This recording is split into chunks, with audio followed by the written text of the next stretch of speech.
Mate, what is with all these NRL fantasy podcasts? They all sound the fucking same. Welcome to the Echo Chamber.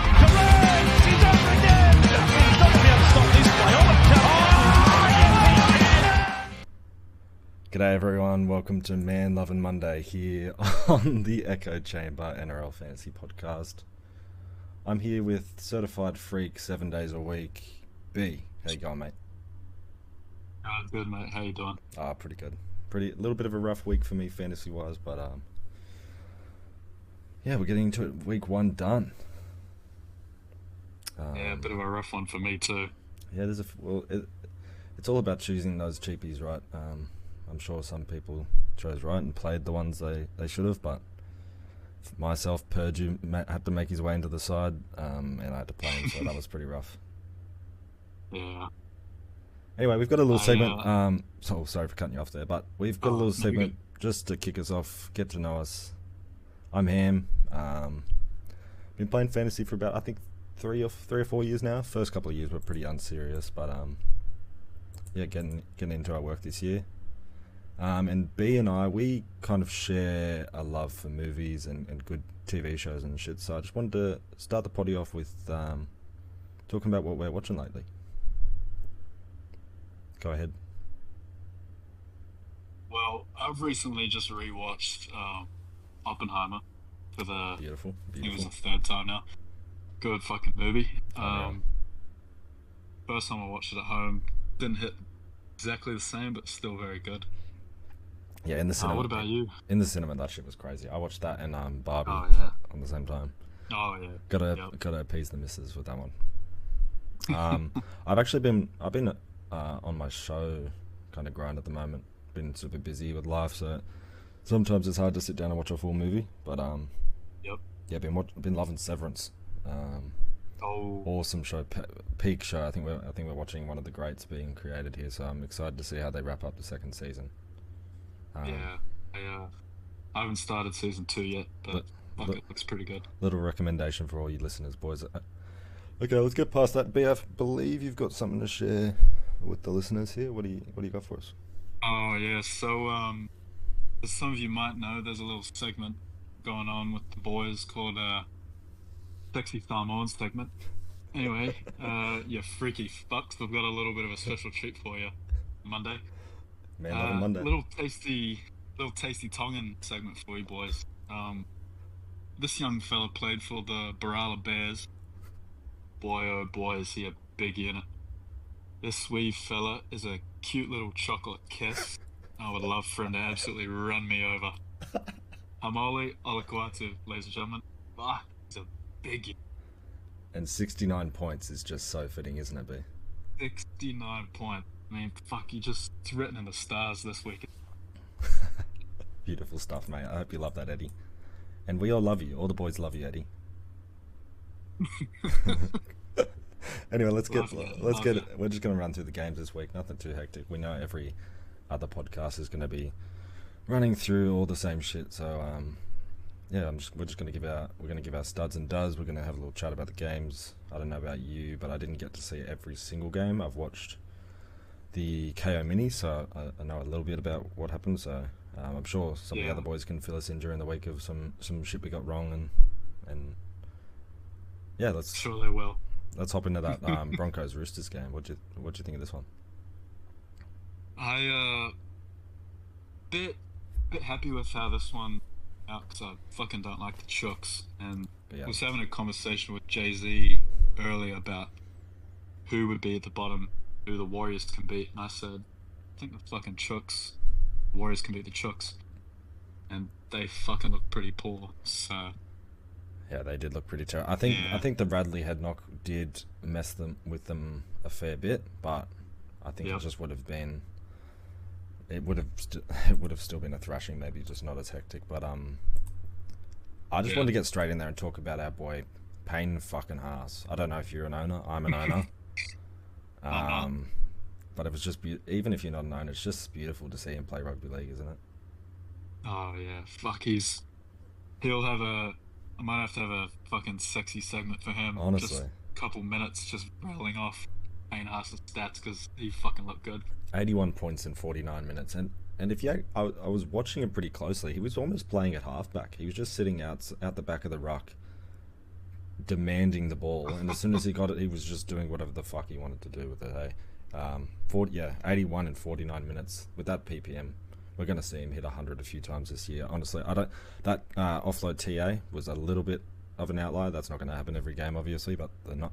22 tackles made, 9 tackle busts, 4 offloads to hand, and 165 meters with a turnover tackle put in there as well. You just can't go wrong with this cunt. Yep. One thing I did notice, fucking little 15 highlight thing I was watching, his little sideways runs he started doing. He's like Manu from a few years ago. Yeah, I'm not gonna say it's a fucking good rugby league play, but fantasy, fuck, it's good because he gets 5 tackle breaks every time he does it. it's unreal, and I want to shout out Eddie again because the cunt had him in his side all pre-season and he took him out for some reason, and he's paying the price now. So Eddie, I hope your tears aren't too salty, and I hope your pillow's cold because I'd be fucking filthy if I didn't have this cunt on my side. Moving on, Watson gets his 80 minutes with Radley going down at lock, so kind of split the minutes there. Zach Docker-Clay came on in the second half, I believe, maybe end of the first half, but Watson got a good whack of minutes there. I don't know if that's going to happen every week.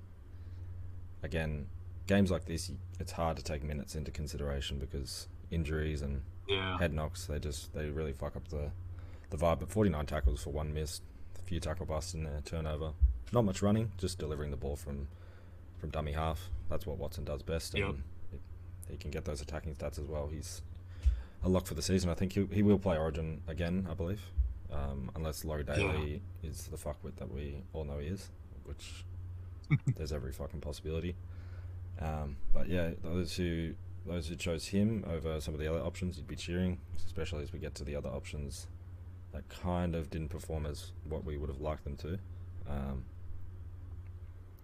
Watson was awesome. Did you have him on your side? I actually did fade Watson right at the end of the fucking, and I ended up going with Starling, which wasn't the worst option. It definitely paid off well. Wasn't the amount of points that Watson got, but the 400k or 200k, sorry, it ends up helping my team out a fair bit. Yeah, definitely. If we go down the list, we've got Renault there. He's not super fantasy relevant as he gets injured every 3 weeks. But yeah, he's just doing what he does best. He's my favourite player of all time as a South fan, kicking 7 goals and TAs and tackling his ass off and a bit of kicking too. It's interesting to see how much he's actually doing with Hunt in the side. Hunt was he was just playing pure 6, just running the ball and tackling, and that combo, if they can stay fit for the whole year, that's fucking scary. Yep. On to Carrigan, 67 minutes, so great minutes for him. We always know he's going to get near that point per minute. Started in the prop and he moved to lock, I believe, once Hetherington went off. Yeah. Just tackled his ass off, got a cheeky try assist in there as well. There's a little Polynesian we should probably mention for you here, a Māori bloke, Jordan Ricky. How do you look at that? Looked like he was built by the Greek gods. That's one thing I can comment on. I actually did like Jordan Ricky's game on the last week. 34 tackles, it's only 1 miss. Pretty good from 145 run meters. He's a really frustrating player because he'll have these games where he's out for 80. He's really fit. He's out there for 80 minutes, and he can put up these base numbers. But sometimes he'll just put up like 20s because he just looks like he doesn't want to be out there.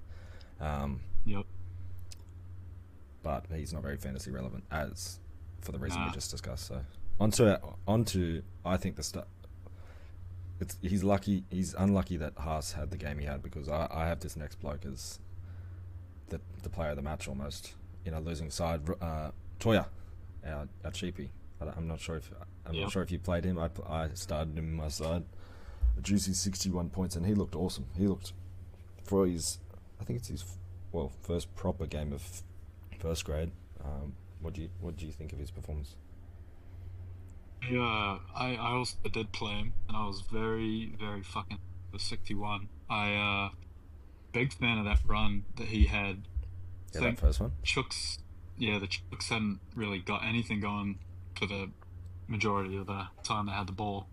He gets the ball out wide, big footstep. I think he fucking fended off Tedesco when he was Yeah, he making fended that off his little own line teammate. break. But fuck, it was good though. That whole sequence of play was really promising to see, fella. Yeah, there was a lot of chat surrounding what cheapies you're going to play, and the matchup between Broncos and the Chooks came up in a conversation, which is like obviously a fair reason to not play a player over someone else.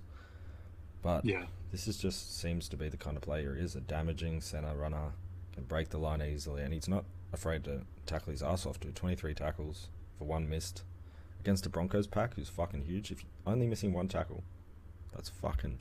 I can't remember who was he. Who was he running at? I don't know what edge he was on. But I think he's on the right side. Don't know, but I'd have to look it up. Anyway, either one of those edges on the Broncos, it's pretty Yeah. big blokes to run at, and 140 run meters. That's perfect. That's what you want. He's gonna. You can probably I wouldn't set and forget him in your centers, but we can definitely see how he looks over the next 4, 5, 6 weeks, and then you can. I'm sure after that you can confidently lock in his side without a try as well. He did get 2 try assists and some attacking stats there, but chuck a try in there and he's pushing fucking 75 points. So beautiful work from Toya. Beautiful. We'll have to get a heritage check on him for you. Yeah, that'll be good. Next person on the list, we're just gonna kind of group Shibasaki and the jet ski and Jack Gashevsky, 2 cheapies that some people had on their sides, some people hated with a burning passion, and some that are going to wreak havoc on the other podcast members because they talked them out of getting Jack the jet ski in their team. I'm looking at you, Ridley. Yeah, we did. I didn't expect these minutes from the jet ski. 45 minutes and a try. To be on 45 is like with a try as an edge back row. You want to, and playing 80 minutes, you want to be looking at fucking 60 plus when you do that. But Yeah. 13 tackles on the edge. I just think all the owners that are smugly kind of saying, "Look, I got him." Mate, he got 13 tackles and just over 100 meters and scored a try. Like, I just don't think he's going to be... Without the try, he's looking at a very average score there, and I can see him kind of dropping out of the side pretty... Maybe not dropping out of the side, but his role changing up in the next coming weeks because we all know what the jet ski is like. You I didn't think get it? he's I think he's very lucky to have no negatives that game too. Yeah, that as well. Because you add in some negatives in his game, and which we all know he's very, very capable of doing. It's part of his base, mate. Yeah, he's looking at a pretty average score even with that try. Yeah, and then Shibasaki as well. He played pretty well. He looked pretty good on the edge there, and he got excuse me, he got himself a meat pie and a try assist, and no negatives as well. So, if you got on him, I got on him in Supercoach, but not in fantasy. Reece Walsh had a good game. Probably not the scores we're used to from him. With that try, he looked a little bit absent, but 220 run meters is awesome, and kicking a little bit is good too. So I'd keep an eye on him, especially around Origin. If him or Ponga makes the side, have a look at getting him in your side around then. We'll probably drop a little bit of cash, 700k at the moment. Move down to Sanders Smith. That try definitely bailed him out a little bit, but again, a 5'8" in a side getting absolutely fucking bashed. You shouldn't be expecting a crazy score. I actually thought non-fantasy wise, just rugby league, he looked pretty good, especially defensively. Okay. Those reps, kind of in the last few years, coming off the bench at 14, probably has done wonders for his game, at least in the defensive and just doing the little things right. He can make his tackles. He did miss a few, but as I said, non-fantasy wise, he put a few good shots on, and I'm sure this will be probably his floor. Well, not his floor maybe, but this will be about what we can expect every week of mid-40s. Especially if Chad Townsend gets his hands off the ball, which for the Roosters fans' sake, I'd hope would be happening, because he looked fucking terrible. Anyway, what's your thoughts on Smith? I didn't play him. Did you have him in your starting? I unfortunately did not. I had him down at 17. I think I just missed out on playing him, but very happy with a 44 just to get the price rolls moving. I think, like you said, in a side that's getting beat, have 50 put on them, 44 with a try is very serviceable, and can probably lean towards playing him in the next few weeks with some more favourable shots if they come. Yeah, definitely. I think they have the Panthers next week, which is rough. Okay, but, definitely not next week then. But yeah, if you have to play him, I don't think it's the end of the world. Like, he's not going to score. Definitely not. I don't think he'll score less than 25 every week. So, moving on to Angus Crichton. Again, a few people got him up as a pod edge back rower. He's just kind of, I don't know. He's a very free flowing player. Like, he just wants to get up in everything. He's got a great motor, but that's where those missed tackles come from, when he's just trying to get involved in everything. He was on a pretty good score for a while there. I was watching him, but yeah, those missed tackles added up, and he got a few penalties there, I think, too. So I'd be loving the price drops. I'm assuming he will play Origin, so we'll just keep an eye on him, keep an eye on his price, and keep an eye on his form as well, because he has these he has some great bursts of form throughout the year. So we can hop on the Gus bus when it's arrived. Yeah, definitely. On to Nafua White. I got him, and after that first stint, I was humming. He did look very gassed out there, and he made some very poor defensive choices. Well, especially surrounding his effort, just not chasing a few breakaways and that stuff. He is a massive unit. He's way bigger than I thought he was, and that big flowing mullet makes him look even bigger. But yeah, that first 36 minutes stint, I was ready to see him locked in for 60 plus minutes, but he had a big break in the second half. Coach, I think, probably just wanted these younger blokes on the bench, get some minutes, get some meters in their legs. Guys like Feketi, Wong played big minutes, and who's the other guy? Blake Steep and Lasalu, just giving them all a bit of a run. Nafua White, he's a big boy. He's probably a bit gassed, but his PPM was great, and he'll still make money with the 43 points that he got.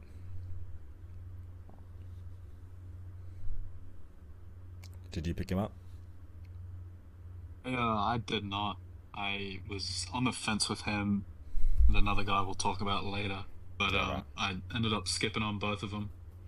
Yeah, I think pretty decent score, 43 with, like you said, it's a lot of base, a lot of tackles, a lot of, well, not a lot, but some run meters and no real attacking stats. So even though he only played 48 minutes, I think owners can sleep easy with that score. Yeah, I definitely wouldn't be rushing him out of the side. I think there's a few more fires I'd be dealing with first.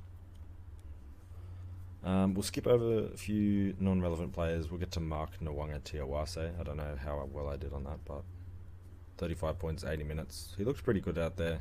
Some pretty bad defensive reads. Flew in off the edge a few times, but he looks solid, like pretty decent. 10 tackles, 6 tackle busts, which was awesome. He was those runs out of his own end were really good. He looks huge as well. So if we can, for those that bought him, I'd be happy. Like 35, that's what you want. I didn't get on him. Did he make it? Did Marky Mark make it into your side? Good. He actually ended up making it in the starting side too. I played him outright and a little bit nervous just with his job security, to be honest. But I think this should be enough to keep him in the side. I'm personally not a huge Billy Smith truther, but who knows what Robbo's thinking, right? I just think he's a winger. I think Marky Mark's a winger. I don't think like he is a big body, but I think as soon as we see one of those either Dom Young or Tupu go down, I think he makes a move to the wing, and I think he will do a lot better there under the high ball. I think he'll after these rough matchups, he'll kind of be scoring a little bit better and getting those more attacking stats and reps as well. Like he's only just come to NRL, right? So we'll Yeah, I could see him kind of being almost like that. You touched on it about him being a big body, but almost like a Xavier Coates under the high ball, just kind of fucking put it up in the air for him and let him try and come down with it. Yeah, definitely. We'll try and finish off this this game. For this game, we had the studs as Haas and Toa, and then the duds. We don't really have to mention Pia Kura, do we? Nah. That was just Teddy's the only dud I'd met. that was unbelievable. Just watching him run on,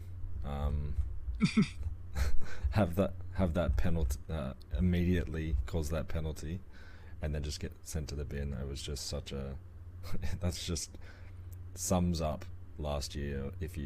I know Eddie at least held him for way too long. I got off him very, very quickly. But yeah, pretty funny. He would be the dud of the week. And I also want to say, with the Radley HIA, it makes it really hard to know what the minutes would have been. I just don't think Watson plays 80. Really fortunate for the guys that did get him, but I think it's also something you have to take into account whenever Radley steps on the pitch. He's got so many head knocks in the last little while, and death taxes and Radley getting knocked the fuck out is what I've got to say. On to the next game, you reckon? Yeah. Next we have the Tigers and Knights. I didn't catch this game. I heard it was a little bit of a poo slinger, but the highlight, obviously, first off the bat, Taylor May, 76 fantasy points. What a fucking... We knew he could do this if he got the minutes. If you didn't get him, then I'd be checking if your grandparents are siblings, because you're fucking dumb. But 34 tackles, 2 tackle busts, 5 offloads, almost 200 run meters in the turnover. Like he's just like I don't know where he's at mentally now, but he might just be in a place that he's out of the East. He's away from the lattes and the beach and all the money, and he's out with his boys out in Campbelltown. He might just be a bit more comfortable. He's in the inner west. Beautiful. So yeah, honestly, a captain option each and every week. And imagine he gets a try or a try assist or a line break in there somewhere.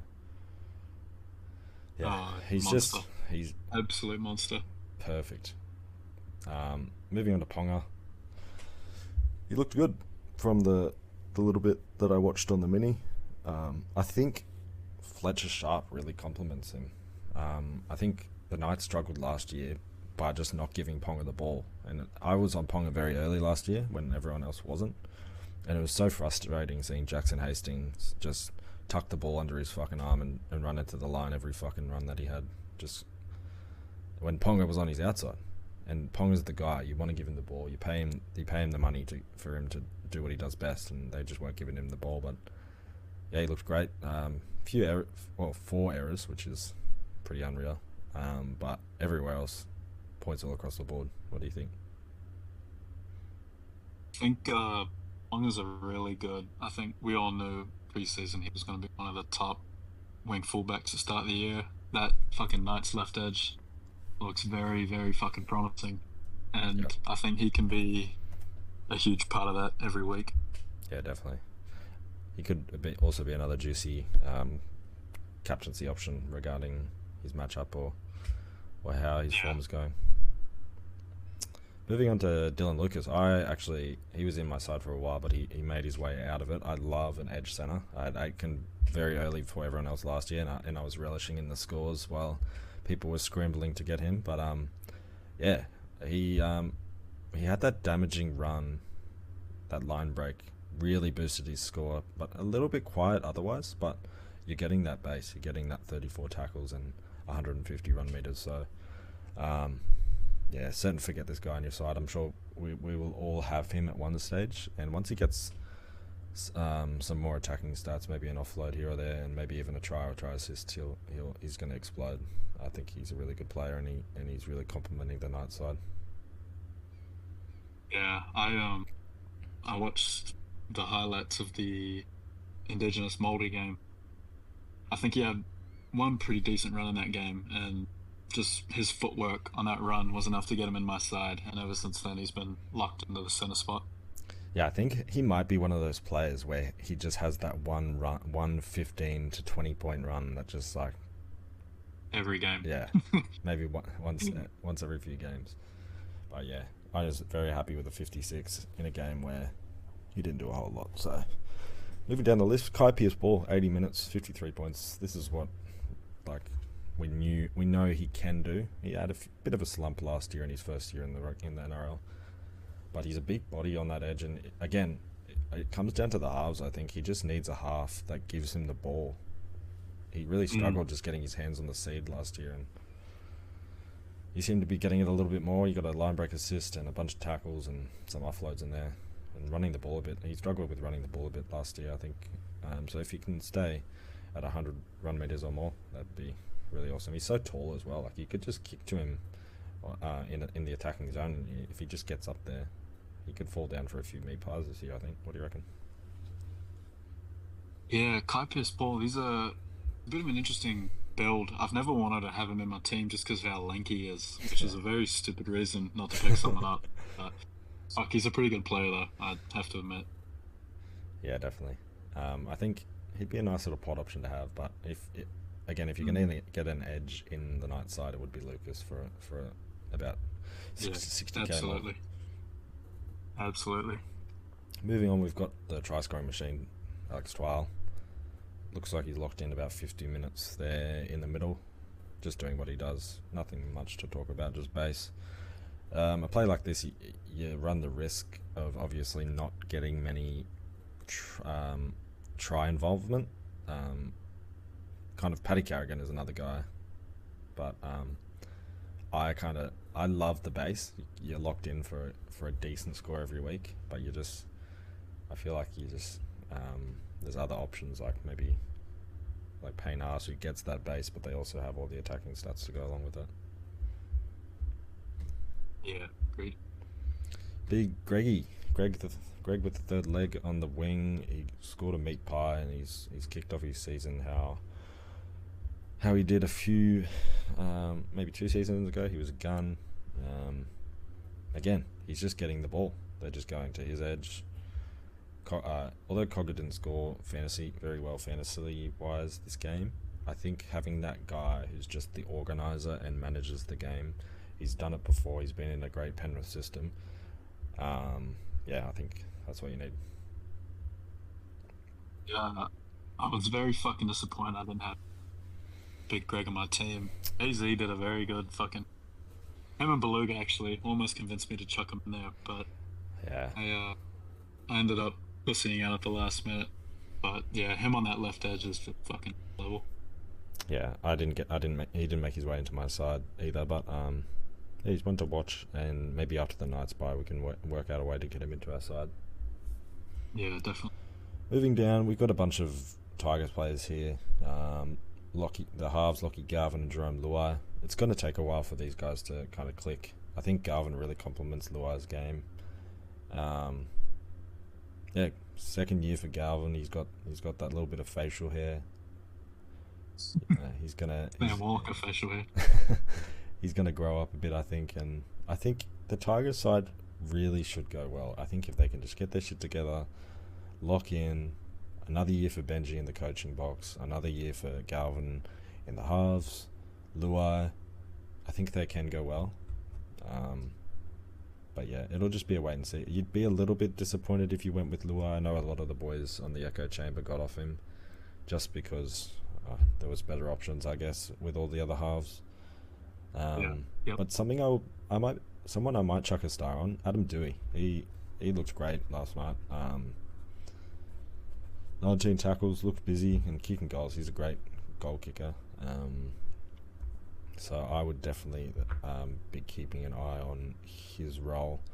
I'd assume he's staying in the centre at the moment, but if we see an injury to Luai or Galvin, or over the origin period, with Luai getting a few games rest, getting Dewey in your halves would be awesome. If he's going to be around that mid 45 average, he's a player you can lock in there every week. Yeah, absolutely. I don't know if it was in the trial. I think it might have been in the trial. He was getting a bit of heckling while he was goal kicking, and it reminds me when he'd left South Sydney, he was goal kicking for the Tigers, and Adam Reynolds said to him on the field, "I'll give you $500 if you kick this," and he slotted it, and Reno had to pay him $500. Anyway, moving down the list, we've got Gagai. We've got guys like Gagai, Skelton, and Best. You might have taken a punt on, all scoring about that 40. That's what you're going to get, especially with Best not getting a try. 7 tackle breaks. He's a great runner of the ball, but he's one of those. He's a bit rocks and diamonds. Like you're pretty safe for a 30 every week, and he has that ability to score 100. But if you took the risk on him, you'd have the shits a little bit. But yeah. Not much to say about these guys. I think his tackle count's a little bit concerning. You look at Gagai with 26 tackles and Best only had 5. Yeah, that is. I'd be a little bit angry if I was an owner. Thankfully, I'm not, but it's a little concerning. The rough part with tackles is you can only tackle them when they run to your side. I just think that Best didn't see many opponents for most of the game. They just ran to the other edge. That's why Best had the inflated tackles. But yeah, you just keep an eye on him. I wouldn't rush him out of your side if you did take a punt on him. Just wait till they're by and kind of assess what you reckon his role is, what you reckon he'll do, and yeah, we'll move on. Bunch of other non-relevant guys. Cogger, Brayley, scoring pretty average. Cogger, 32. He actually didn't tackle that much. Normally he's pretty safe for 20 plus tackles. He missed a few, and he only kicked 300 meters, kind of sharing that with Sharp, and a little bit went to Ponga as well. 150 kick meters to Ponga, that was pretty huge. But if we move on to Seyfarth, he did have that head knock. I know a lot of the boys in AFG got him. I had him. I played him on my bench. Shout out to Jay-Z, who's the biggest right. Fuck you, Jay-Z. Yeah, fuck you. Yeah, I blame Jay-Z for this. But I think a lot of people are freaking out. He had 10 in negative, so he was in 64 minutes, 30 points, and you'd assume he'd probably go close to playing that 80 minutes. I think I don't think I'd be rushing him out of my side if he can just up his PPM a little bit. We know that he's safe for a 45 plus, so I think people are overreacting by trying to rush this guy to their sides. The HIA really slowed him down, and I think, yeah, just keep him in and try not to freak out that much. So many coaches just rage trade and get guys out of their side, and then that guy goes and makes 200k. In fact, I would be rushing him into your sides. So for anybody without fucking Seyfarth in the squad, I'm talking to you, Jay-Z. Yeah, talking to you. Get him in. He actually knew this was going to happen. He was going to get a little bit of a price drop, and then he was going to. No, yeah, 100%. It's a fucking good strategy. Jay-Z is just a savant, I think. Moving on. Yeah, next level. Moving on, Jack Bird, 50 minutes, 25 points. He has this in his game. 6 missed tackles. That's just so many. Just flopping down onto tackles and rolling off and getting counted as a missed tackle. Like, he has games where he's the most solid fucking defensive player on the field, and he has games like this. But he's getting a decent amount of minutes, so if he can clean up his game and get a bit more of a concrete role, you can have a look at him. But I faded him pretty early on. That's pretty gross. I think you're just playing Russian roulette, playing him every week. Yeah, I don't know. I think even if he got that starting lock spot, I'd still be very wary picking him up. Yeah, definitely. Moving down, Tristan Hope on debut at 27 years old. I think that's such an awesome story. Seeing an old bludger get to play some rugby league after a long time. But he's not going to be relevant in any way. Along with Royce Hunt, all the people that were all over him in the preseason have got no fucking clue. he is obviously this impact bench player coming on like a Spencer Leniu. Looks great in real time. This big body just coming on with fresh legs against a bunch of tired cunts.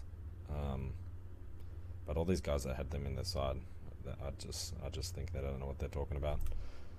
But that does it for the Tigers Knights game. Anything from you? No, I think only thing I've got to say is I'm a little bit disappointed that the Knights didn't put on fucking 30 points. I think that left edge I would have expected at least 20, 30 points. So all the Knights fans out there, but I can. Yeah, the Knights completion was pretty terrible at 64%. So they had plenty of errors in them. So I think that's just because they're playing a bit more of an ad hoc kind of footy. Just especially with Fletcher Sharp in the halves now. But I think that's if they can suit up defensively well, they can afford to play that kind of style of footy because they didn't really have that last year. So even though they made the 8, right? I think they did. They did. Pretty sure. Yep. Moving on to my boys, South Sydney Rabbitohs. I was actually at a gig, so I missed most of the game. But Jamie Humphries, glory. Jamie Humphries. Also, I want to shout out. Sorry if this affects any sponsorships we get in the future, but fuck you, Neds, for refunding my bet. I got on South Sydney at 13 plus. Again, it didn't go through, which is kind of good in my. It didn't happen. They only won by 2 points, but they refunded my $7.50. Actually, no, it was like $8. I got them at $8, and they refunded their fucking cowards. Anyway, moving on. Sportsbet. We need a sponsor. We need a sponsor. Sportsbet. Yeah, Sportsbet. Fuck you, Neds. Jamie Humphries, wow, what a player. As a South fan, I'm very horny for this guy. He might be he's in my freak section. He's got arms like cannons, and he just does everything. He 30 tackles, and he kicked for 1,000 fucking kilometers. It was fucking beautiful to see. And it was pretty much all base apart from that try assist. And he's kicking goals, which I had no idea he was goal kicker. I thought Tass might have been goal kicking, or I even saw Keon kicking it in some videos. So, but I would be throwing the kitchen sink at this bloke. I think Dodd. I think he's getting a lot of underserved hate. Just people love to hate on South Sydney halves for some reason. Rest in peace, my boy Lockie Elias. But I think you just rush Jamie Humphries into your side. If he's named this week, he's hot. He's getting 75 points in his first game at halfback, and he just took everything from Cody Walker, which is what Cody Walker needs as well. I think last year he had to focus too much on being the 7 and being the guy, whereas his style of footy is that instinctive, ad hoc, like just seizing the moment type of football, and that's when he's the best 5'8" in the game. So I think if you've got a guy who can tackle his ass off, kick for 700 kick meters, and free up Cody Walker, I think it's going to be great for us this year. What do you think about him? I actually haven't been hearing much of what you've been saying. I've just been fucking looking at a picture of him. Someone posted on Facebook at him at the beach. Oh god. Fuck me. The rig on this guy. Fuck, he's huge. Everything, mate. Shoulders, arms, fucking traps, all of it. He's a fucking... Well, my missus has got the shits because she has to take down the photo that's above our bed every night of Jamie Humphries just looking down. Tell her she's got to get a fucking different... She's gonna take down the Jamie Humphries photo. Yeah. As we move on, okay, and yeah, just get him in your sides. I think if he's named, he's the stud. Absolutely. He might be the stud of the week, in my opinion. Jai Arrow, 80 minutes. With all his injury issues last year and the year before, I'm very surprised that he's playing 80 minutes. But he looked awesome in the middle, just trucking the nut. 42 tackles, 3 tackle busts, no negatives. Doing what vintage Jai Arrow did, and at 600k, if he keeps this role. We'll talk about some other Souths forwards in a little bit, but yeah, he might be a wait and watch if he gets 80 minutes again, I'd be having a look. What do you reckon? Yeah, very, as you mentioned, very clean game. I think Jair, he can sniff the try line too when he gets a bit close. And fuck, with a try, he's looking at close to an 80 this game. 42 tackles, it's what you want to see. I think he's just a dog out there. Like he would play wherever you told him to. I think. Oh yeah. I think he excuse me. I think, as I said, the injuries are an issue. He had a few different ones last year, so that's the only thing scaring me off. So I would just be chucking a star on him, watching him. The same with Keon. As we go down 63 points, he looks so fit, man. He's probably dropped 10 to 15 kilos. Latrell, can you get on his diet plan?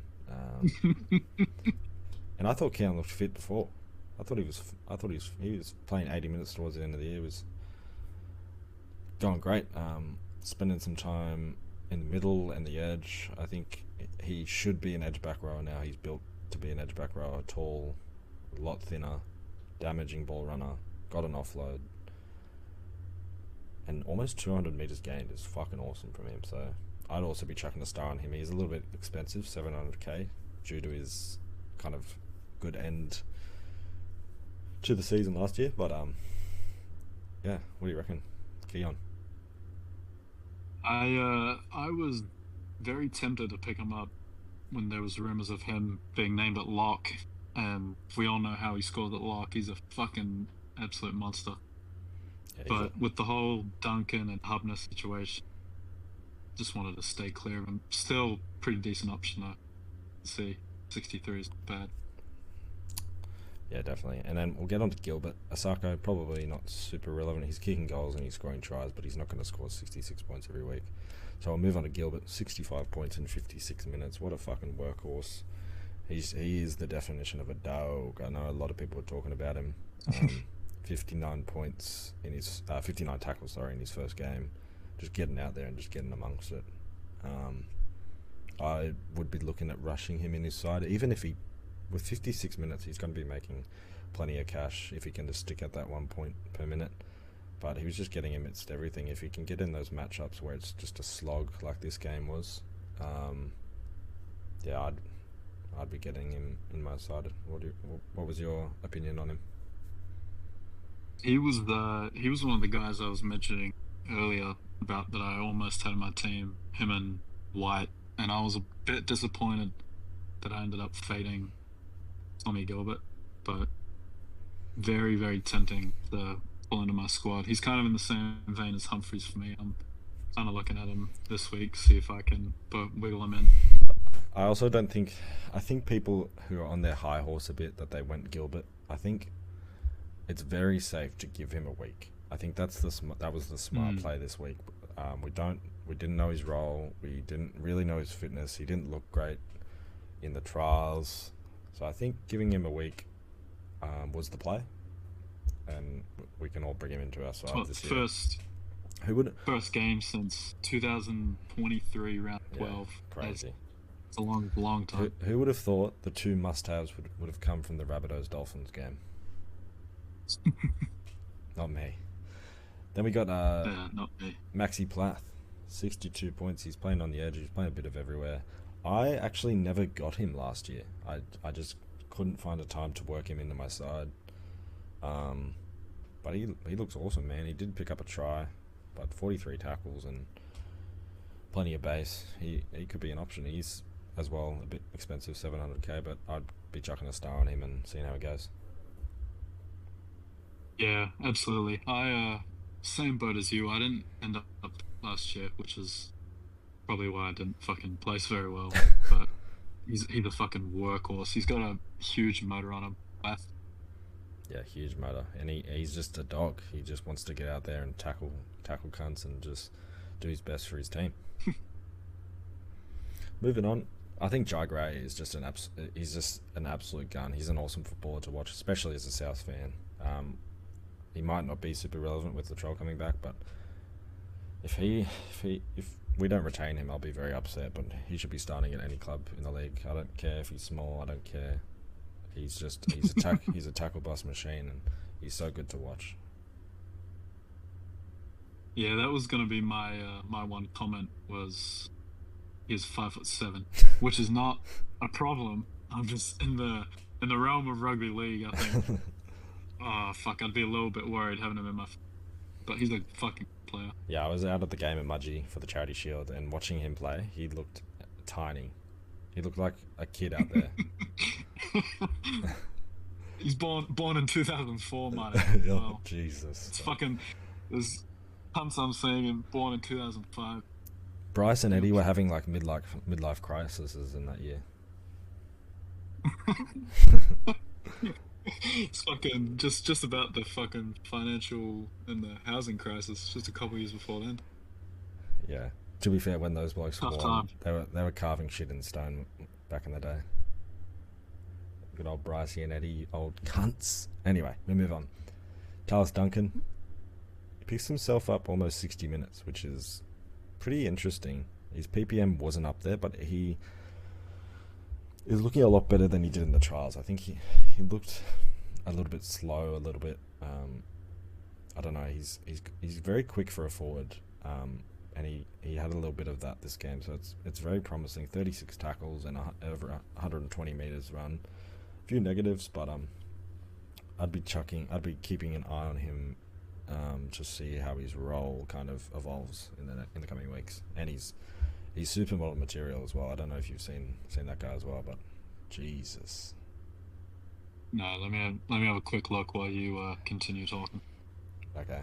Moving on, we've got Fine Fuyaki, 39 points in 54 minutes. I believe he failed a HIA. He was plodding along with a pretty good PPM, 5 tackle busts, 23 tackles, and over 100 meters in that time. So owners, I would be a little bit annoyed with 39 points, but if he was to play 80, he was on for a pretty good score. So just slot him into the bench and keep an eye on his role. We'll get a better view of how many minutes he'll play next week. Do you have anything to report back from your findings? Yeah, a little bit disappointed. I haven't found any pictures of him without a shirt. But the things I have seen with him with a jersey, yeah, it's not bad. It's not bad. I mean, is he top 5 in the league? No, but he can find his way to top 25 conversations. I actually met him on the plane to Fiji in the off season. Oh, really? Yeah, he's a really nice kid. He went over there with his missus, Oh, and it was pretty funny. We flew over on the same plane, and it was very early in the morning at the airport, and I just went up and said, "Hey mate, big fan, love your work," and just kind of let him go on his way. And then we were flying back about 6 days later, and he was on the same flight back, so we had that's cool. he remembered me. He's like, "Oh, hey bro," and we had another little catch up, and seems like he had a good time over there with his missus. So anyway, Good for him. That's cool. moving on to the boy Mamazelos, 35 points in 72 minutes. Look, it's a little bit disappointing. A fair few negatives in there, but 45 tackles. Like, he's just going to tackle his dick off, and he's going to make us some money. So he did give 8 minutes to Havili, I think, but this is also with 0 attacking stats. He didn't take many scoots. He didn't run the ball, which he was doing a lot of in the trials. And his running game's a little bit underrated. I think he's small, but he can break some tackles and get an offload out. So I wouldn't be freaking out. I think this is probably his base. 35 points is what we can expect from him every week, and he'll make us some good money. Yeah, I agree. Absolutely. We've got Lockie Hubner up next. A nice little 34 points in almost 60 minutes. A lot of negatives here. He's a very fresh young player, but he looked really good. He put some great shots on. I think he's just one of those guys who's just looking to make an impact. He's looking to get that shot, get them to drop the ball. So he kind of flopped out of some tackles there. But again, not really any attacking stats. And if he's scoring 35s, he's going to make us some good money. So chuck him in your emergencies, or if we get a better look at his role over the next coming weeks. 60 minutes, if he can get his BPM up to what it was in the Q Cup, we're looking at 50 plus points there. So I don't know. Yeah, I think. Did you get on? I ended up playing him fucking outright, which was a bit scary. But yeah, 34. serviceable, considering we had guys like Lukey Metcalf having Jack Cole with 29 or whatever. So 34, not the end of the world. And it was also great to see Campbell Graham return. I love him as a South fan, and it's been a long road to recovery, and I'm sure Lockie is very happy to see him on the pitch. Shout out Lockie, Shout out Lockie. What a guy. Taito Munro, a lot of us were on him during the preseason. The South's outfit and the South's injuries kind of turned us off him. At 300k, there was just better options. And he went over for 2 tries, and he looked pretty good. Unfortunately, re-injuring that collarbone that he was dealing with last year, and it looks like he might be out for an extended period. So, if you got him, you got That's a so fucked. Yeah. I feel bad for him. Oh, so bad for him. He's had a pretty rough run off the field and on the field. So, we wish Tai a big, speedy recovery. He's going to be the future. He's going to be a great player, I think. So, those that did get him, you got a 30-point. You watched him score 2 tries. And you can send him to hopefully send him to Jamie Humphries this week. As we moved down, it was pretty interesting, the mid rotation. I think Sean Kepi's an absolute plotter. I also met him out at Mudgee the other week. Seems like a nice guy, but he's just shit at footy, mate.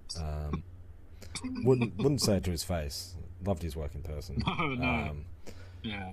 But yeah, it's just interesting how him, Totola and Mawali really shared the minutes here. I thought Totola would be... He is coming back from a foot injury. Maybe they're just easing him back into the minutes. But 25 minutes is just nothing. And then Mawali, 29 minutes. Shout out Jamie who picked him up, which was a gamble, and it really didn't pay off for him. But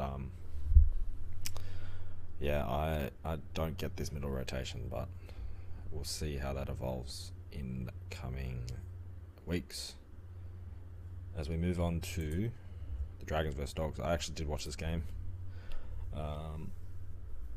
Little Saturday afternoon game, not super relevancy. There's a bit of a heartbreak for me. I picked up Cook as a pod hooker, and Flano must be back on the drugs again, because taking him off with 55 minutes under his belt is fucking lunacy. He's the fittest guy on the side.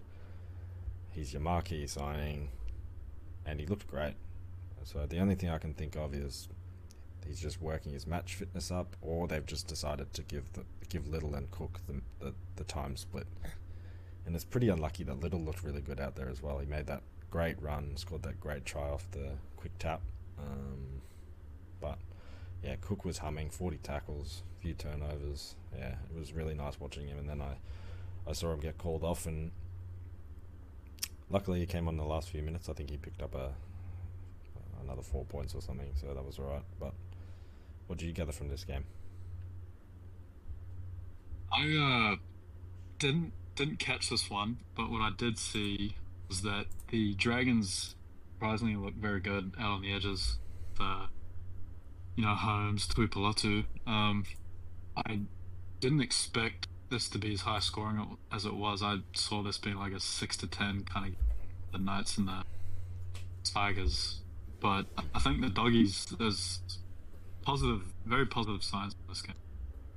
Yeah, definitely. I think there's positive signs from both sides. I actually tipped the Dragons here. I went 7 from 8 thanks to this game. But I think the Dragons Bulldogs matchup has always been a bit of a poo slinger, but it's nice to see it. Like, they didn't play the best kind of footy. There was a fair few errors, and I think they all got a bit gassed towards the end of the first half and the end of the second half. But we see a few guys. There's wouldn't this Satili Tupanua be beautiful when we all had him at the start of last year, coming off the bench and scoring 2 tries and looking really damaging? That would have been beautiful last year.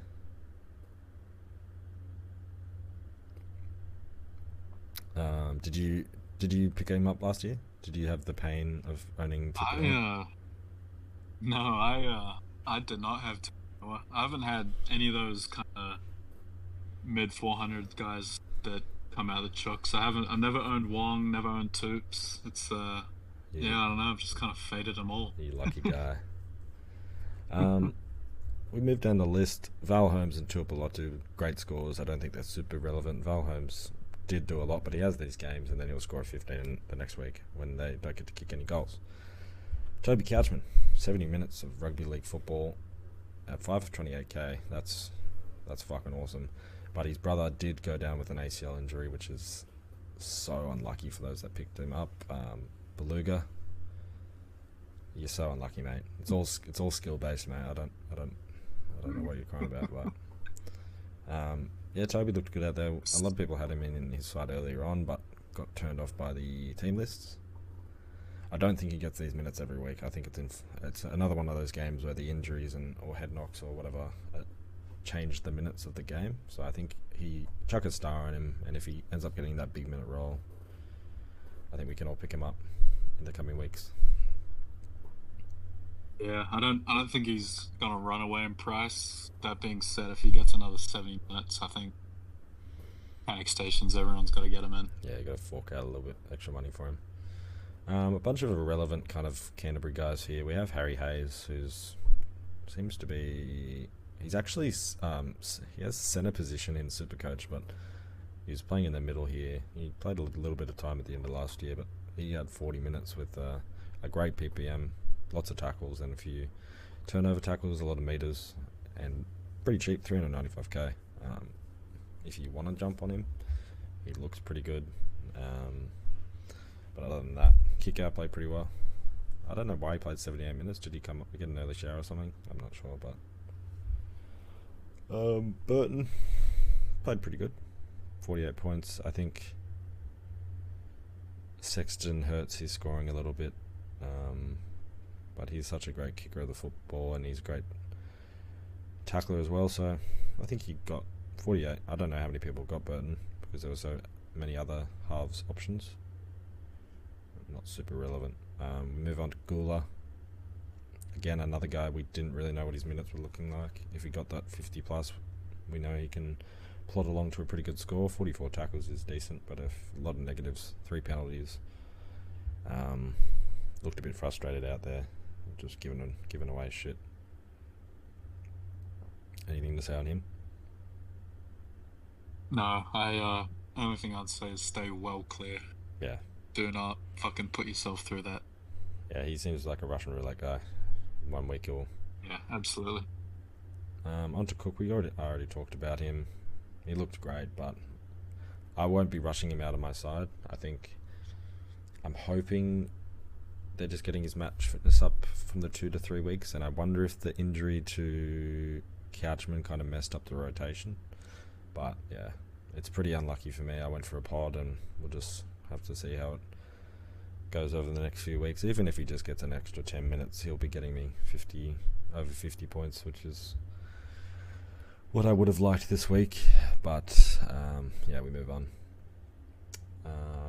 It was kind of a pick from me out of depression, him leaving South Sydney. At least if I have him in my fantasy side, I can get a little bit of joy of him joining St. George. Hey, I'll tell you what though, mate. He's still fucking outscored Harry Grant. And Harry Grant scored a try. That is what... I was going to get to that when we talked about Grant, but that actually made me feel a whole lot better about the score. Grant plodding along for a 40 with a try. We'll get to that in the next game. Big fucking Starling outscored both of them. Shout out to everyone who fucking picked up and Big Starling. And he was like 400k less. Yeah.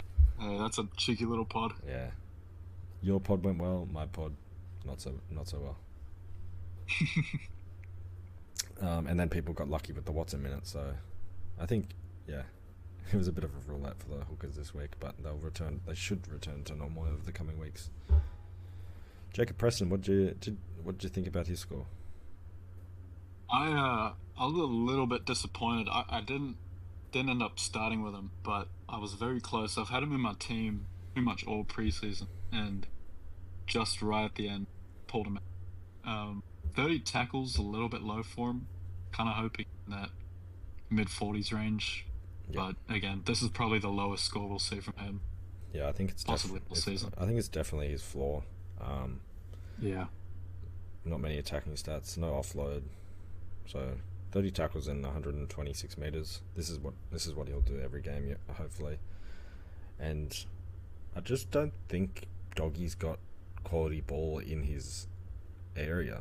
Like, he's so good at running such a good line and breaking out of 2 or 3 tackles and falling over the white line and scoring a try. So I'm sure we'll see that at some stage this year, but if I wouldn't be freaking out if you bought him. Just he's a nice little pod definitely to not. have. Yeah, as we move on, there's not many relevant players left. If you went for Jack de Belin, he got 54 minutes, decent PPM, but he's not getting those high minutes as he used to. And I want to call out the biggest dud in fantasy football, Reid Marnie. Holy shit! I had him a majority of the year last year, and he was a headache. But I would have been quitting if I saw 21 points in 80 minutes.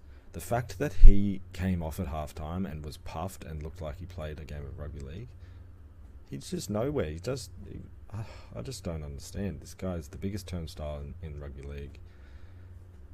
And yeah, 7 missed tackles. This is what you get when you buy Reid. I'm gonna pull up the missed tackle stat from the last 4 seasons. We're just gonna see where young Reid is placing every year, because I swear to God he's at the fucking top of the list. And he was actually really enjoyable to own for a good period last year. It was just he had 1 in 3 games he would miss like 10 tackles. He'd have like 15 points at halftime, and you'd just be crying. All right, little quick stat for Reid. Last year he was 3rd in missed tackles. The year before that he was number 1 in missed tackles, also number 1 in penalty. 2022 it'll be the furthest I go, but he was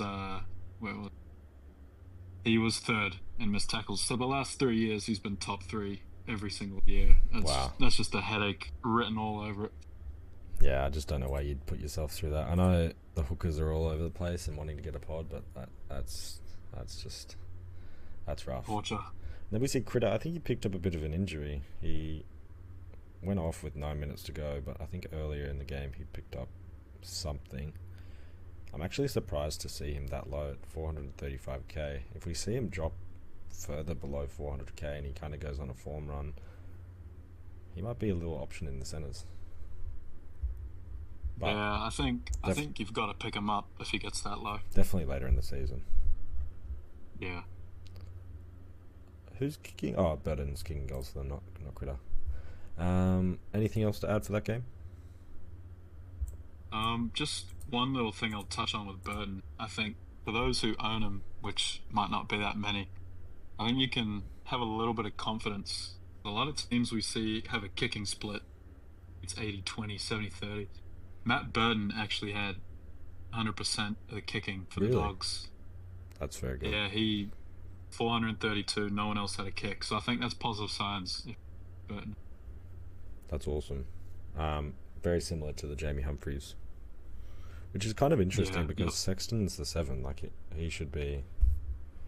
A big issue I had with Burton was that he was playing. I think he's a 6, and they had the 7 jersey on him for so long. But if he's a 6 and he's doing all the kicking, I want to see him running that ball, man. He's such a damaging runner of the ball and putting his back rows through holes. But if they wanted to play that role and do all the kicking, then sure. But it'll be interesting to see. Yeah, absolutely. As we move on to our second last game of the week, Manly absolutely destroyed the Cowboys 42 points to 12. And I just want to give a little shout out to Bryce Thorsky, who was absolutely just fiending over the fact that Cowboys would put the Eagles into the dirt, and they just looked terrible. They were the worst side of the weekend, in my opinion. No direction. I understand you've got a rookie halfback, but holy shit, they look terrible. Up the cows. Up the cows. Yeah. Up the cows. Thorsky, I want a formal apology with crying and tears and just really sincere, because the way you were carrying on in the chat, not on, mate, not on. We see DCE just return to the gun form that he has done in so many years, and it's crazy to believe that he might retire at the end of this year. He's pretty. How old is he? DCE 105, I think. Yeah, about 105. 36 years old, man. Like, he was carving shit as well into stone. yeah, that's why Thorsky has something against him, because they were like childhood fucking enemies or something. But yeah, we just see DC return to he did score a try, but he's just doing everything. Plenty of kicking, plenty of 18 tackles when you're 55 years old in rugby league. It's just crazy. And two try assists. So I don't know. I don't think many coaches would pick him up. But it'll be really interesting to see what Manly do as they kind of enter a phase where they're gonna have to kind of urge Daly to retire. I think I remember seeing something. He was confident he was going to play 2026, but I would not be surprised, especially if Eagles have a good little run. He'd want to end his career on a good note. Yeah, I'm just a little shout out. This is actually directly to Cherry.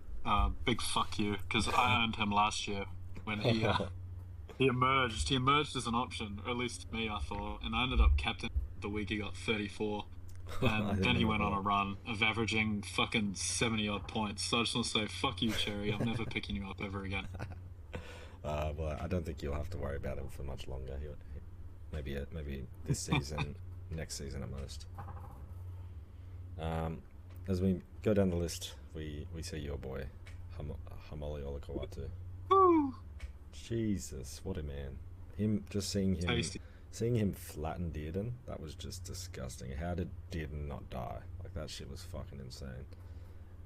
This is what he does. He played 67 minutes, which I didn't watch this game. I didn't watch the minutes super closely, so I don't know why he went off for 13 minutes. Maybe just a quick rest, which honestly could be good for his game. He's a big body, and he's all about having those plays where he makes someone cough the ball up, or he hits a hole at speed. So if he can get that 10 to maybe 15 minute break again, that might be good for his PPM and good for his scoring. Yeah, absolutely. No negatives as well, which is awesome. Yeah, good clean game. On to Bateman. I had him in my side like all preseason and ended up taking him out. But yeah, just does what Bateman does best, 44 tackles. His classic offload to ground. I feel like he never offloads to hand. He just coughs one out the back and it rolls to his teammate. But in a side that got absolutely beat, this is what you want. You want high tackle numbers, and you want him to not be conceding penalties. I'd be very happy if I had him in my side, and yeah, 80 minutes, which is something we were worried about. Yeah, I ended up having him in my team. Like you said, very happy with the 80 minutes. I was told that he wasn't going to play big minutes by you fucking Cowboy fans. That's all right. But 80 minutes, 57 and a thrashing is, very, very promising. Definitely. We moved down the list. Tommy Turbo. I don't think many people got him. He looked pretty good. Not prime Tommy Turbo. But yeah, plenty of try involvements, plenty of tackle breaks, 8 tackle breaks and 208 meters.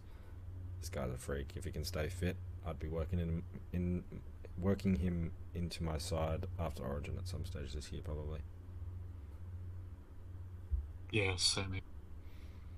Onto Rubes Garrick. I got this guy. This is exactly what we want from him. The try did help him out, but great goal kicker, 17 tackles, no tackle breaks, which is a little bit unfortunate, and then 118 run meters. This is what you buy Garrick for. He's consistent, 50 scores. I'm very happy, and the try was, helped him out. Did you pick up Garrick, or? I feel like we've been saying this for every second player, but I had him in my team fucking all preseason and pulled him out right at the end for JC. Yeah. So I'm very fucking scared. I hope JC comes good, but yeah, very, very good for Garrick owners. Well, I somehow fit Garrick and JC in my team, so it's going to be very nice to have two little goal-kicking wing fullbacks absolutely next week.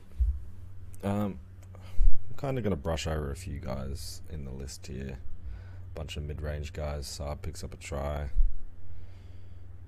We'll get down to Duffy. 39 for Duffy, 80 minutes. I think he looked good. He looked fine in a side that got beat. He was probably one of the only guys having a crack out there, to be honest. 25 tackles and 430 kick meters. It's huge. Yeah, it's huge. It's what we want. I played him. The base is there. So a 40 from a rookie 7 that got flogged. All we can hope for now is that he just keeps the jersey. Yeah, that's the only worry. Ruben Cotter, 51 minutes. I don't know if he got a HIA or something, but we could see some big price drops, and if he works his way back up to that 80-minute role, he could definitely be a guy, or 60 to 80-minute role. He could definitely be a guy that we work into our sides after Origin or around Origin. And how about this? Scotty Drinkwater, 38 points with a try. It's beautiful to see the yearly price drop beginning. I cannot wait. 5 missed tackles, but he was doing a lot. He was kicking, he was running. So if he can just secure us 150k price drop, we'll all pick him up and he'll be in everyone's sides. Any thoughts? I would be willing to pick him up, but I'll be very tentative because I also fucking hate Jackie because of that drop goal he had against Penrith last year or the year before that. Yeah. I'm a very emotional fantasy player. If anyone wrong, I couldn't tell. one of my players or teams, no, I keep it in. I'm very fucking sealed with my emotions. But yeah, fuck you, Drinkwater. Awesome. We move on. Reece Robson, 34 points. If you decided to go with him as a pod hooker, he did get the 80 minutes, but yeah, he just has these in his games. We've seen over the last 2 or so seasons, he can just get those mid 30s to low 40s scores. So I think that's what we expect, especially with him going to the Chooks next year. I would have avoided him. So move down the list. Dearden, thought he would have taken more of the reins here. I know he's playing 5'8", but it's very promising to see. He only kicked for 48 metres and 18 tackles for 6 missed, so he was a bit of a turnstile. And I know that Thorsky was saying he's the best 5'8" in the league and blah blah blah blah blah, but I think that's put to bed because fucking Luke Brooks is playing better than him, mate. So to be fair to Dearden, he could have been dazed having fucking Hamoli just steamroll him. Yeah, it's hard to tackle when you're concussed. Yeah, he fucking could have had game. About it. The difficulty mode got turned all the way up to maximum for him that game. We move on to Nana, 18 points in 58 minutes. So he turns out he's the back rower whose minutes suffered. I didn't see what the rotation was. If Lawden took the minutes or what happened there, but it's very interesting. Him a few years ago matters a lot of money, but not very relevant anymore, which is interesting to see. As we go, without the tries. Yeah, and how weird is it to see Jazz Tavanga and Sio Takayaho in Manly jerseys? That's just so strange. It's the same with Chad Townsend in a Roosters jersey. I'm struggling to see these players in new jerseys. And then we've just got our boy Purdue. I picked him up. I actually had to play him because I was down a centre. Well, I just didn't have another centre to play because I put Tamale in my wing fullback. But yeah, he's a rookie. Just had a rough game. Didn't get any ball from what I could see, and he missed a bunch of tackles. So all we can do here is pray that he keeps his spot. I wouldn't be rushing him out of your side. Just chuck him in the emergencies and pray that he scores some tries over the coming weeks and the Cows get their shit together. Yeah, which they won't. Up the Cows. Up the Cows. That's about it for that game, and we move on to the final game, Storm versus the Eels. Shout out to, at least Beluga got a win somewhere this weekend, and shout out to my boy Cozzy as well. Resident Storm fans of the Echo Chamber boys, and then my condolences to Troy and Scoop, who are in for a big year, I think. hopefully their fantasy sides can go good, because their rugby league one is definitely not going to go good. Yeah. Didn't I? My missus' brother is a big Para fan, and I gave him a bit of a chirp at halftime, saying, "Are they bringing back the mercy rule?" Or I thought the game was over with the score at halftime, but it was fucking unreal. Not good. As we move on to the players, we see Pappy pick up a 70-point game. Looked great, looked fit. 530k, he could definitely be an option after the bye. 2 tries, try a saver, 3 line breaks. He's just doing what he's done in previous years. If we can see, he had a bit of strapping on that knee, so if he can build up just some match fitness and we catch him before his price goes to the moon, he'd be a very good option. I kind of brushed over Nick Meaney as well. I don't think he's super relevant. I think this is just what he does every now and then. He's kicking goals as well, which is the only thing hurting Pappenhausen. 8 goals. Eli Katoa, he looked awesome. The talks in pre-season were he was the guy to step up this year, and I think that might be right. He looked unreal. Big, scored that try in 70 minutes as well, so it will be interesting to see. I think he probably just got an early shower, but he was awesome to watch. On to Jack Howarth. I reckon he might have been best on ground. He looked unreal. Did you watch this game? I did not catch this game. No, I didn't see Jackie. He was just breaking tackles, making runs. It looked unreal. He had one run. I reckon. I don't know if he did, but he racked up probably 4 or 5 tackle breaks in the one run and try assist to somebody under the sticks. I think it was Hughesy before he went off. But Howarth looked awesome. If he can keep up this involvement, keep up this pace, 250 metres is a bit of an outlier, and he only made 9 tackles. But in a game where you're flogging the other team, you're not going to get that base. But he would definitely be a person I'd chuck a star on. He's going to make probably a fair bit of coin this week, so just keep an eye on him. Munster's score. Yeah. What do you think? What do you think about money? I faded Munster. I was kind of happy with a 53, to be honest. Yeah, he was on. I think he was on 52. He was on high 50s for like the last 20 minutes. I think he was just gassed, so he just kind of removed himself from the game. Gave Wishart all the keys to the kingdom. But I think you got to be happy with a 53 if you picked up Munster. He's especially in a game where they're flogging the Eels. He really steps up in those higher stakes games when he's probably versing the Panthers or something like that. So I think you can take this as probably, even though he got 2 try assists, he made 20 tackles and plenty of kick meters as well. Didn't run the ball as much as I would like to see him do, but I think this could very well be his base for the year. Yeah, apparently he's. I saw a little story this morning. Apparently he's in the best shape he's been. Yes. Yeah, I think his missus ripped into him. I saw that. His missus said, That's good. She said, you won't get as fit as you have been ever again, and he said, watch me. It's a win. Fucking good on him. I'm a huge Munster hater, but good on him. Yeah, he's a grub, but he's a good football player. Yeah. As we move down the list, Hopgood, huge minutes, 72. I didn't pick him up. I picked up another Eels guy, which we'll talk about soon. 47 and 72 minutes. What do you think of his game? I did pick up Hoppy, and I was a little bit, I woke up to the 47. I was a little bit disappointed, but then I saw the score, and I was like, holy fuck. 47 in a thrashing. Yeah.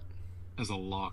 I really don't think you can have any complaints there. Yeah, coaches really have to remember in games like this, there's so much stopped play. So he didn't actually play for 72 minutes. He was just on the field for 72 minutes. There was a lot of goal kicking, a lot of wasted time. So, and he did miss 5 tackles. No complaints. He did miss 5 tackles, which is very much an outlier for him. He's usually safe for no missed tackles. So I think that this would be his peak missed tackle for the year. And he made 100 meters there as well, so I think 3 offloads is awesome as well. I think a lot of people would be scared when he went off for that 8-minute break. I can't remember what he was on when he went off, but he came on in his first run. He made an offload, so that would have made coaches feel a little bit better. Yeah. As we move down the list, Jerome Hughes, he got a very early shower. He was very involved. 800k. It's actually kind of good. He'll get a little bit of a price drop. He scored that meat pie under the sticks. Love this guy. He's such a good player. I actually didn't own him last year when he went on that run. But yeah, this Melbourne Storm team is going to be very hard to beat this year. Yeah, as much as it pains me to say, the Storm look very fucking good. I'm also a huge Hughes guy. I had him last year. Very, very good fucking player. He loves the white line too. I swear his fucking try scoring is part of his base. That hat trick at the end of the year cost me a top 1,000 spot. That was a hard game to watch for me. Yeah. And we talked the man of the moment, Harry Grant, scoring a try, 28 tackles, 40 points in 75 minutes. That's just really gun, absolute gun. He's a gun. What a pickup. It's just it's a bit worrying, isn't it? No, not too worrying. Again, in a side that just got flogged, you want guys like this to just be tearing it up, but unfortunately, the opportunities were just happening elsewhere, and he was just sitting at dummy half, delivering the seed all day, and he got a rest early, so you want to. You hope he's not getting a rest every week. It's probably just because it's the first game of the season.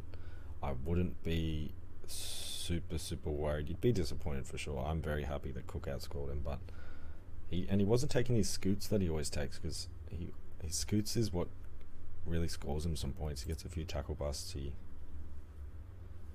he just makes a little play there, but he wasn't doing much of that. Yeah, I think, all jokes aside, I think the outside backs were definitely the beneficiary of the 56 points. And as much as I like to shit on the Storm, I think Grant will, if you picked him up. Yeah, definitely. Moving on to Jack Williams. This is my little pod that I picked up. I've been all over him all preseason. Oh, you did pick him up? Yeah, I did. Nice. I'm actually pretty happy. I'm very happy with the minutes. 65, 38 points. He did get a head knock, so he was off for a little while, and he came back on. I'm convinced that he was still concussed, because he kind of sat himself out at centre for the rest of the game, not getting super involved. That's a little bit worrying. But I think I'm very happy with the minutes. 65 with a head knock is pretty good, and if he can get that again, they got flogged, so he got plenty of work done. He'll make. I think he'll make a little bit of coin. Oh no, his break even was 38, so he'll break even this week, which is great.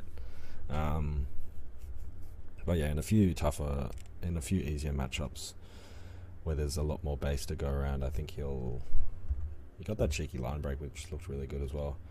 But yeah, that last 20 minutes, he was just running. He was just running dummies and fucking sitting out with Will Penasini for the whole fucking game, and I was like, what is going on? Yeah, it's a little bit concerning. While it's on my mental health standpoint. While it's on my mind, I want to talk about the 3 blonde cunts in the fucking Parramatta Eels. We've got Jermaine Hopgood, Jack Williams, and Charlie Geimer, and they all look the fucking same. I was trying to find Williams half the time, and I'm looking at Geimer, then I'm looking at Hopgood. They're like 3 little triplets running around there. They're all... It's fucking disgusting. Giving me a headache, boys. Come on. Yeah. Fix it, boys. Fix it. Yeah, someone get the hair dye out of the fucking change rooms, boys. So yeah, Jackie Williams, I'm not disappointed but not happy. So he got the minutes. I think he will be a good pod to going forward.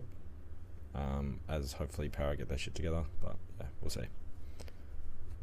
Dylan Brown, 32 points. You cannot tell me this guy is worth $1.3 million. It's a fucking joke. It really is. It is a joke. Not only is he not worth that, he's not a 5'8". I mean, he's not a halfback. Oh, I actually see the price changes coming in now. Must be. I was literally just about to cut you off. Yeah, they just opened up round 2. If only we started the pod like a little bit later. Anyway, Jack Williams lost 1K. God damn it, Jack. They just did that to fuck with you, I think. Yeah, he broke even, but we'll fucking take a K off him. Yeah. Anyway, Dylan Brown, a fraud. We move on to Isaiah Iongi, who made 1K this week. He went down 2 points since lockout, which is a bit disappointing. He scored that try, which really saved his score. But I want to talk. There was a little bit of discourse in the chat about the try assist he should have gotten. They give that shit every day of the week.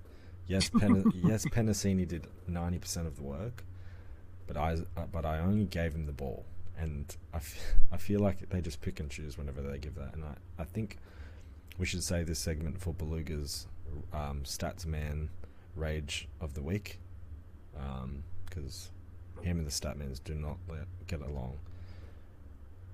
But I would not be super worried about this. 28 points in pretty much his debut at fullback in a side that got completely flogged. The try did save him. He missed a lot of tackles. But I think we're looking at his kind of flaw here. He threw a few intercepts, but I wouldn't be overreacting. If you can afford to not have to play him every week, that would be a plus until we kind of see how he evolves as a player. But he's gonna be a solid money maker this year.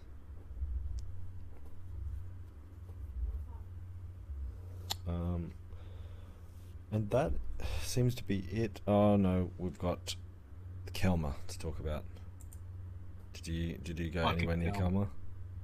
No, not a fucking chance. He's in the same vein as fucking Goz. How do you say his name? The jet ski. No chance. I was off him the entire season. He didn't make it into a single iteration of my team, I don't think. Don't tell me.